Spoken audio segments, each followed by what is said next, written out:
Washington, U.S. President Donald Trump on Sunday warned Tehran that the U.S. would respond quickly to any Iranian strike and threatened that American retaliation could be disproportionate. Trump's warning, in a tweet sent Sunday afternoon, was framed as a notice to Congress of his intent to act. These media posts will serve as notification to the United States Congress that should Iran strike any U.S. person or target, the United States will quickly. Such legal notice is not required, but is given nevertheless. Get the Times of Israel's daily edition by email and never miss our top stories. Free sign up. His warning came after Secretary of State Mike Pompeo said the U.S. military may strike more Iranian leaders if the Islamic Republic retaliates for the killing of Tehran's most powerful general last week by attacking Americans or American interests. These media posts will serve as notification to the United States Congress that should Iran strike any U.S. person or target, the United States will quickly. Such legal notice is not required, but is given nevertheless. Donald J. Trump, at Real Donald Trump, January 5, 2020. As Pompeo conducted a round of TV interviews to explain Trump's decision to target Iranian Gen. Qasem Soleimani, the repercussions from that attack played out. The Iraqi parliament called on the 5,200 U.S. forces in the country to leave. The U.S. military coalition in Baghdad suspended training of Iraqi forces to concentrate on defending coalition troops. And in Beirut, the Lebanese Hezbollah chief said U.S. forces throughout the Mideast are fair targets for retaliation. Even a Trump ally, Sen. Lindsey Graham, RSC, called the move by Iraqi lawmakers a bit concerning. In Tehran, Iranian state television reported that the country will no longer abide by any limits of the 2015 nuclear deal it signed with the United States and other world powers. Trump withdrew the U.S. from the deal in 2018 and stepped up economic sanctions on Tehran, actions that accelerated a cycle of hostilities leading to the Soleimani killing.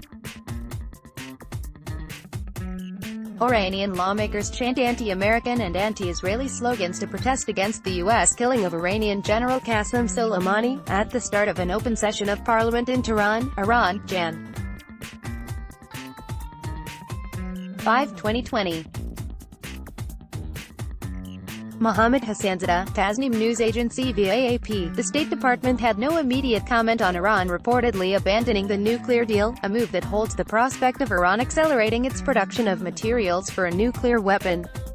Missile alert. Meanwhile, the U.S. has detected a heightened state of alert by Iran's missile forces across the country, a U.S. official told the Reuters news agency on Sunday, adding it was unclear whether the higher readiness level was defensive in nature or not. The official, who spoke on condition of anonymity, gave no further details and did not say whether the Iranian missiles were aimed at any specific targets. Iranian clergyman looks at domestically built surface-to-surface missiles displayed by the Revolutionary Guard in a military show marking the 40th anniversary of the Islamic Revolution, at Imam Khomeini Grand Mosque in Tehran, Iran, February 3, 2019. Vahid Salemi, AP, they're clearly at a heightened state of alert. Is that heightened state of alert to be better prepared defensively or to be better prepared offensively?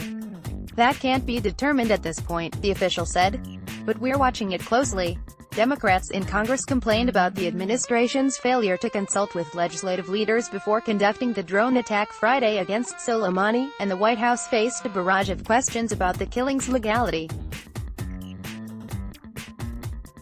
Pompeo said the administration would have been culpably negligent in its duty to protect the United States if it had not killed Soleimani, although he did not provide evidence for his previous claims that Soleimani was plotting imminent attacks on Americans. Instead of arguing that an attack had been imminent, Pompeo said it was inevitable. U.S. Secretary of Defense Mark Esper, left, and Chairman of the Joint Chiefs of Staff General Mark Milley, right, listen as Secretary of State Mike Pompeo delivers a statement on Iraq and Syria, December 29, 2019. AP photo, Evan Vucci. We watched him continue to actively build out for what was going to be a significant attack. That's what we believed, and we made the right decision, he said, adding later, we continue to prepare for whatever it is the Iranian regime may put in front of us within the next 10 minutes, within the next 10 days, and within the next 10 weeks. No authority. Congressional Democrats were skeptical. I really worry that the actions the president took will get us into what he calls another endless war in the Middle East. He promised we wouldn't have that, said Chuck Schumer of New York, the Senate's top Democrat. Schumer said Trump lacks the authority to engage militarily with Iran and Congress needs a new war powers resolution to be a check on this president. To which Pompeo said, "We have all the authority we need to do what we've done to date." Sen. Mark Warner, DVA, said the administration violated the Constitution by not consulting with Congress in advance. It's also important because 1. You potentially get members of Congress to buy in ahead of time, and 2. They may ask that hard question that's not asked in an insular group. Warner said. Congressional staffs got their first briefings from the administration on Friday, and members are expected to be briefed this week. Pompeo appeared on 6 news shows while Trump kept silent on the final day of his holiday break in Florida. The appearances by the top American diplomat appeared aimed at dissuading Iran from launching a major retaliation for the Soleimani killing. The Iranians have said the U.S. should expect a strong response. They have a range of options, from cyber attacks to military assaults.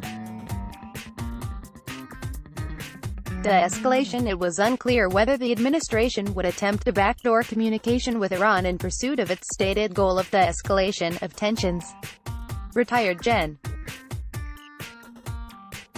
David Petraeus, an ex-CIA director and former commander of U.S. forces in Iraq, said he believes the administration needs a strategy for tamping down the chances of all-out war.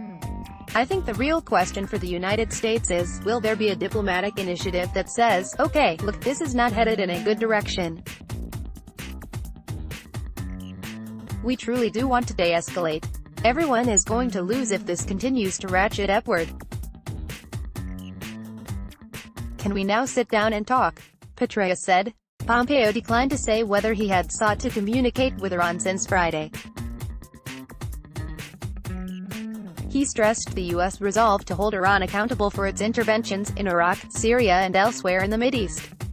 Pompeo said the Obama administration had tried to challenge and attack everybody who was running around with an AK-47 or a piece of indirect artillery. We've made a very different approach. We've told the Iranian regime, enough. You can't get away with using proxy forces and think your homeland will be safe and secure. We are going to respond against the actual decision-makers, the people who are causing this threat. From the Islamic Republic of Iran, Shiite Muslims burn an effigy of U.S. President Donald Trump during a protest against the U.S. strike that killed Iranian commander Qasem Soleimani in Iraq, in Multan on January 5, 2020. SS Mirza, AAFP. He said the cost to Iran if it uses proxy forces to hit American targets will come down on just those proxies, which are present in Iraq, Syria, Yemen, Lebanon and elsewhere.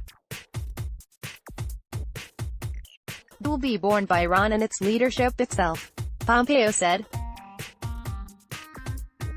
Those are important things the Iranian leadership needs to put in its calculus as it makes its next decision. Cultural targets. Pompeo tiptoed around questions about Trump's tweet Saturday threatening to attack Iranian cultural sites, a military action that likely would be illegal under the laws of armed conflict and the UN Charter. Trump wrote that if Iran were to strike any Americans, or American assets, we have targeted 52 Iranian sites, representing the 52 American hostages taken by Iran many years ago, some at a very high level. We'll behave inside the system, Pompeo said. We always have and we always will. A burning vehicle at the Baghdad International Airport following an airstrike in Baghdad, Iraq, in which Iranian Gen. Qasem Soleimani was killed January 3, 2020. Iraqi Prime Minister press office via AAP. One U.S. national security official said Trump's threat had caught many in the administration off guard and prompted calls for others in the government, including Pompeo, to clarify the matter. The official, who was not authorized to speak publicly to the issue, said clarification was necessary to affirm that the U.S. military would not intentionally commit war crimes. Uni Hathaway, an international law professor at Yale and a former national security law official in the Defense Department's legal office, said in an interview that Trump's threat amounted to a pretty clear promise of commission of a war crime. She said the Soleimani killing likely also was illegal because the administration has not shown the threat he posed was imminent, in the sense that it was so urgent that action was required without consulting Congress. She cited legal problems with both of Trump's Saturday threats, the threat to hit 52 targets in Iran for symbolic reasons, and the threat to strike Iranian cultural sites.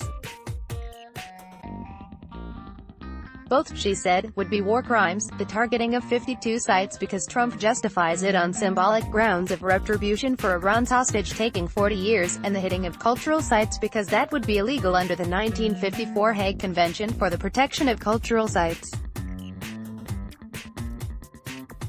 The Pentagon's chief spokesman, Jonathan Hoffman, referred questions about the Trump tweet to the White House.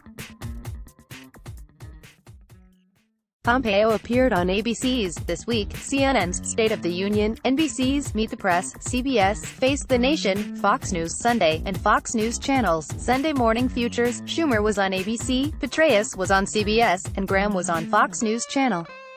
Let's block ads. Why?